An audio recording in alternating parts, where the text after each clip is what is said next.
Hey guys, this is Pharaoh 2091, and welcome back to Let's Play Wright, Ace Attorney, Trials and Tribulations. Last time we left off, we started off this trial, and yeah, it doesn't look good at all for us. They just have all this evidence against Maggie, and it just doesn't look good whatsoever. So, and we gotta continue hearing testimony. It's probably gonna further, make Maggie guilty, but, what can we do? Hopefully in the end, we'll get a different verdict this time. The crime scene was reported at 2:25 p.m. by kind of a scary old man, sir. I'm sure you're talking about that Kudo dude. Poor Maggie had passed out from the shock. It must have been real tough for her. The victim didn't have any identification on him. But, there goes me burping again. That's gotta be a common thing for me, isn't it? But we figured out who he was pretty quick, and then the investigation went pretty smoothly.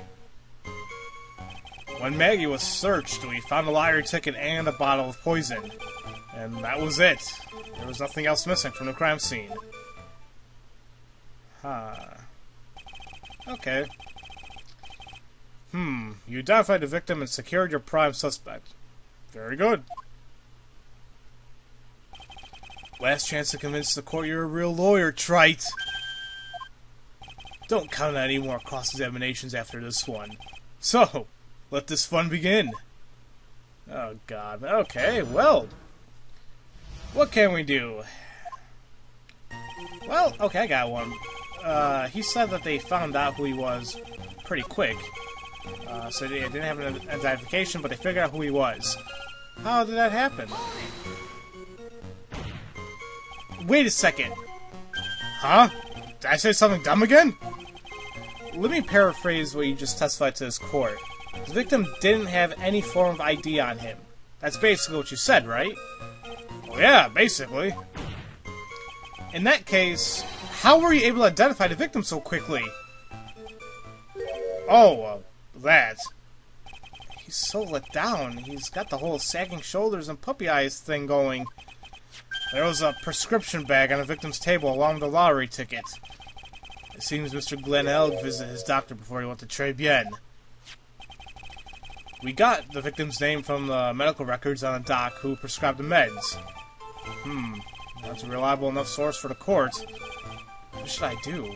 Should I leave this alone or ask to hear more? Well, I don't want to leave it, but then again, why the hell would I ask about his health insurance? That doesn't seem very... Well, then again, why would I want to ask about the bag? But... let's go ahead and do that. So what sort of medicine was in the bag? Well, actually the bag we found was empty. Huh? Oh yeah, completely empty. It was completely empty? Well, that's weird. Ha! You're entering an empty paper bag as evidence? Desperate are you, Trite? Nah, what happened with the investigation after that, detective? Well, I think we actually have a good piece of evidence we can present on. He said there was nothing else missing from the crime scene. But we just found out that his medicine bottle, whatever medicine he had, was gone. It's missing, in a sense. Detective Gumshoe, I think I should point out something to you. There's just one small contradiction in your testimony. Oh, finally! I'm getting all anxious just waiting, so hurry up, will you? You testified that nothing else was missing from the crime scene. However, the prescription bag you mentioned was empty.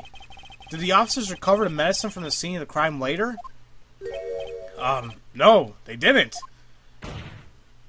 The victim was given a prescription right before going to Tribulations. Where then did the medicine disappear to? You are too cool, pal! Indeed! I am cool, see? The judge didn't think so. Due consideration wasn't given to the victim's prescription in the previous trial. Witness! Why do you always overlook such vital pieces of evidence? I guess that's the most careless thing I've ever done so far, huh? The victim was killed by poison, and the victim's medicine mysteriously disappeared. The victim's own prescription could have been a lethal poison itself. Oh yeah, there we go. We finally got a late, you know, we got something to go on here. Order! Order! Well, Mr. Kudo, what do you have to say to that? Ha! That's all. What? Read for the court the name of the clinic on the prescription bag, if you will. What's the clinic's name got to do with anything? New ear... That word, clinic? Well, it's for ear. Auto... No, wait, that's not ear, it's... Damn it! Yeah. Medical term insert here. Just what kind of illness is the victim suffering from, Mr. Kudo? Hardly an illness, Your Honor. More like a bitter war wound, you could say. A war wound? The day before the incident, Mr. Elk found himself in a fight. He took a blow to the side of the head and ruptured his eardrum. Oof. Yeah, that would be painful. He ruptured his eardrum? Then what on earth was the prescription he was given? It was a cream that was to be applied topically inside his ear canal, not to be ingested. What? Oh, damn it. It's mentioned in the autopsy report if you read the fine print. Oh, damn it all. That's the one thing we didn't do. Was it? I didn't read. Oh, wasn't it? It's not in here. Well, I'm sure now they're going to mention it. They found traces of the medication in the victim's left ear. Yes, here it is. In very, very fine print. Well, yeah, that's why I couldn't see it now, can I? It seems Mr. L correctly applied some of his medication while he was at Tribulations. Therefore, it would be absurd to believe that he would have eaten his medication. Ugh. It seems that this medications are relevant to this case after all. No! Nick, if you don't think of something quick, it'll all be over. She's right. But I can't get away with any old weak objection. What should I do? I'm gonna keep pushing that issue. We need something to go on here, and this is the best lead we've had, kinda. Only moments ago, Mr. Kudo made the following statement. It seems Mr. L correctly applied some of his medication while he was at Tribulations. If that's the case, then why was the medication not found at the scene of the crime? Oh, there we go. There we go. We got it. But the medication in question was for topical use inside the ear canal. That doesn't change the fact that it could have not been found at the crime scene. However insignificant it may seem, it's a lawyer's duty to pursue the truth. Objection. You know as well as I do that the medication is irrelevant. It hardly seems like that prescription drug would contain potassium cyanide. If it did, then it must be recalled. It hardly seems likely that the coffee the waitress served would contain it either. But it did! The possibility is undeniable. Ugh. That's enough. Mr. Kudo, is the detective the only witness a prosecution witness that wishes the call, damn it. Mr. Kudo? I've got my own witness I'd like to call, sir. It's the old man who was there in the Wit restaurant the day of the murder. Victor Kudo? The pigeon hater? Very well. The matter of the disappearing medication seems a little more than trivial at best. However, it wasn't explored at all in the previous trial, and that is something that bothers me. Yay! Good job, Nick!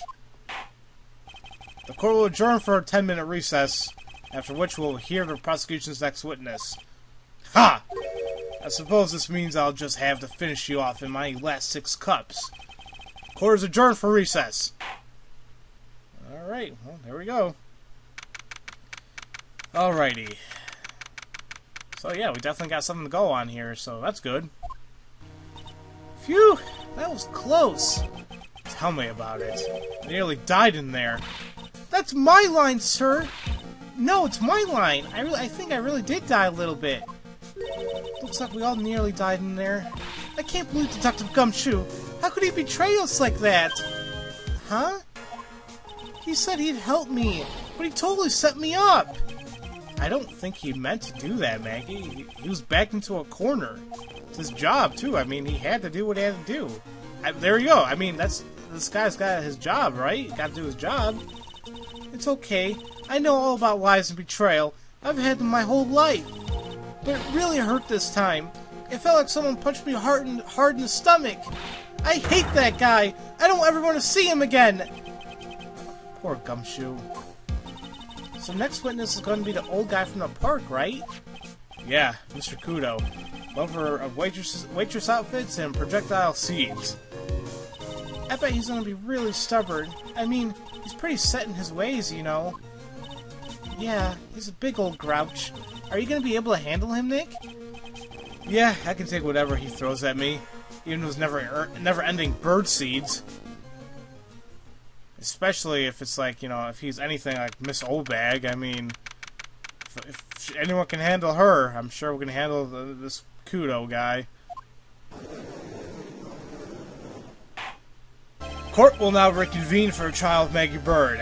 Mr. Kudo, your next witness, please. Prosecution calls the lucky old-timer who caught the show over a cup of coffee. Will the witness please take the stand?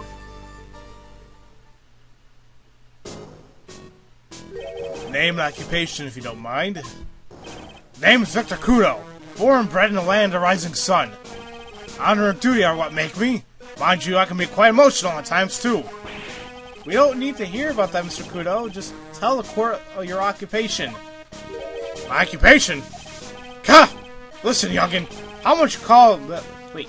How much call do you think there is with kimono embroidery here? Yeah, okay. What? Kimono? Come on. I'm messing up that word. Kimono. Does he mean a komodo? Oh, that ain't right. Whatever. That's what I do. Or did back in Japan. I embroider family crests on that. I don't know. What are seals? I gotta look that up. My ancestors were embroidering that before this country was even existed. Well, wow, a real craftsman. They're a dying breed. Hey, maybe he can embroider my costume sometime. Anyway, like I said, there's not much demand for that kind of thing here. So I had to take a job working the cash register at a burger joint, pretending to smile. That burger joint would have been better off putting him in the kitchen. Now then, witness, were you in the restaurant at the time of the incident? Oh, yes! I was eating some seeds over a cup of Javachino. Seeds? What do you think these are, I see. So you saw everything that happened, Gramps? Did I? Oh, yes. Oh, yes, I did. I saw it all. Then please, tell the court. We're all ears. Sure. I'll tell you. I'll tell you every last detail. He's really getting into this. Which is weird. I mean, usually he liked to shut the hell up, but not this time around. We'll continue on for a little bit, and we'll stop at the cross-examination. The young man was reading the sports paper. The servant girl brought him a Javachino, but she put something in it. The man took one sip of it, looked like he was in terrible pain, and then collapsed. That's the servant girl right there in the defendant's chair. I remember her well. I'm sure you do, you old pervert. Mr. Kudo, she's not a servant girl. Please refer to her as a waitress. Gah! You're as bad as the rest of them. All these newfangled words. What's wrong with the old-fashioned ones, huh? Newfangled? All this talk of radios and glasses. It's wireless and spectacles, I tell you. Excuse me. Listen to me, everyone. Don't forget the old values. Don't let the good old days slip away. Well, I think it's time to begin the cross-examination, Mr. Wright. Yes, Your Honor. Yes, I guess it is time, and... yeah, this man really likes the old days. Oh, well. So, next time, we'll actually go ahead and do the cross-examination and, see what we can figure out. So, as usual, thank you all for watching, and I'll see you guys next time for Let's Play Phoenix Wright, Ace Attorney, Trials and Tribulations. See you guys later.